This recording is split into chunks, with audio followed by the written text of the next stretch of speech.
I'm typing this with hands that don't feel like mine anymore.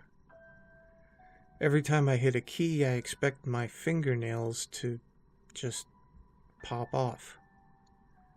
I'm currently locked in the guest bathroom of my childhood home. It's the only room with a heavy brass deadbolt, and I can hear them shuffling outside. Leo? Honey, the stew's getting a skin on it, my mom calls out. Her voice has this rhythmic clicking quality to it now, like a beetle's wings. Don't you want to grow up big and strong? I need to get this out before my phone dies or before they find the spare key. Please, if anyone is reading this, get a hold of me. Tell me I'm crazy. Tell me I'm having a psychotic break. But I found the diary, and the diary doesn't lie. I moved back home 6 months ago. My parents, Elena and Marcus, were the golden couple of our neighborhood.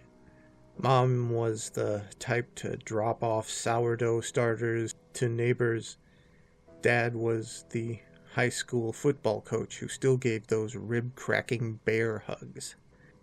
Everything seemed perfect at first, but looking back, the signs were screaming at me. First, it was the temperature. We live in Maine. It's November, but the furnace hasn't been on once. The house stays a constant, bone-chilling 41 degrees. Mom says the cold is good for the complexion. She walks around in these sheer floral sundresses. Her skin looks like blue-veined marble. Then there's the sound.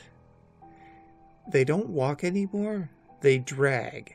A wet, heavy slap, hiss sound on the hardwood floors. And that humming. Mom hums this low, vibrating tune that seems to come from her chest, not her throat. And then there are the flies. Oh my God, the flies. Great, fat, black bottles that cluster in the corners of the ceilings. Dad just sits in his recliner watching static on the TV while they crawl all across his face and lips. He doesn't even twitch. I was looking for a flashlight in the basement this morning when I saw the corner of leather sticking out from behind the old water heater. It was Mom's diary.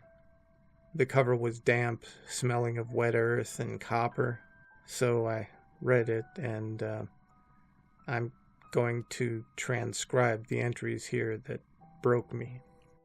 August 14th. The brakes screamed. That's the last thing I heard before the oak tree split the car in half. I watched Marcus's head hit the dashboard. It sounded like a ripe melon dropping on concrete. My own legs were somewhere else.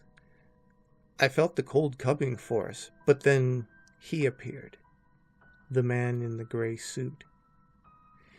He stood in the wreckage and whispered that a family shouldn't be torn apart. He gave us the soil, and he said that as long as we keep the vessels full of fresh life, we can stay. It tastes like old pennies and bile, but I can hold Marcus's hand again, even if his hand is a little loose at the wrist. September 20th. Marcus's skin is beginning to slip. I had to use the industrial staple gun on his lower back today to keep the suit from sagging. He laughed, but a puff of gray dust came out of his mouth. We need more than just squirrels and crows now. The man says we need vitality. We're waiting for our Leo, our sweet little Leo. He's coming home on Friday. He'll be the anchor. We just need to make sure he stays. October 31st. Leo noticed the smell. I told him it was the compost, but it was really the neighbor's golden retriever, Goldie, rotting in the crawl space. We couldn't use all of her at once. The marrow keeps our eyes clear. Marcus says he misses the feeling of a heartbeat. I told him to be patient. Once Leo joins us, we won't have to pretend to breathe anymore. It's so exhausting, the pretending. After reading that, I ran upstairs, my head spinning. I burst into the kitchen. Mom was standing at the counter, preparing dinner. "Mom," I gasped, "what happened in August? The car accident?" She stopped humming. She didn't turn around, but her head tilted at a sickening 90-degree angle, and I heard a loud crack of vertebrae. "We don't talk about the accident, Leo. It's rude to dwell on the past." She turned then. A large piece of her cheek had simply sloughed off. It was hanging by a thin thread of gray sinew, swaying like a pendulum. Underneath, there was no blood, just a hollow cavity packed with that dark, damp soil she mentioned in the diary. She reached into a pot on the stove, a pot of beef stew that had been simmering all day. She pulled out a handful of gray, dripping meat and offered it to me. "Eat, honey. You're looking so animated. It's distracting." I looked into the pot. Floating on the surface among the grease and the foam was a human ear. It had a small diamond stud in it, the same one our neighbor Mrs. Gable wore every day. I backed away, gagging, and ran right into my father. His bear hug wasn't warm this time. It was like being pressed against a bag of wet sand. As he squeezed me, I heard a squelching sound. A dark, viscous liquid, black as motor oil, began to leak from his pores, staining my shirt. "Don't run from your mother, Leo," he rumbled. His jaw didn't move quite right. It hung unhinged on the left side, swinging like a broken gate. "We've worked so hard to keep this family together. Do you know how much thread it takes to keep a man's torso attached to his hips?" I managed to shove him a little. His skin felt like wet, cold dough under my palms, and I bolted for the bathroom. I've been in here for 3 hours. The scratching on the door is getting louder. It's not nails anymore. It sounds like bone on wood. "Leo." Dad's voice is a wet rattle. "Open the door." The transition's easier if you don't fight it. The man is coming back tonight for the final stitching. I leaned over the sink to splash cold water on my face, trying to wake up from this nightmare. But then I looked in the mirror. I mean, really looked. I remembered the car ride, August 15th. I was in the back seat. I remembered the tree. I remember the smell of gasoline and the sight of my father's head folded like a piece of paper. I looked at my own throat in the mirror. There was a thin, jagged line running all the way around my neck. I picked at it with a trembling finger. The skin didn't hurt, it just unzipped.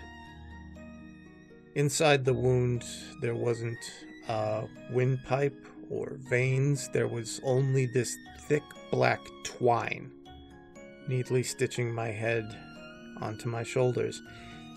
And there, packed into the gap, was this same dark graveyard soil. I'm not the missing piece because I'm alive. I'm the missing piece because I'm the only one who hasn't realized he's rotting yet. And now the scratching has stopped. Leo? Mom whispers through the keyhole. I can hear your stuffing falling out, dear. Come out and let Mommy fix you.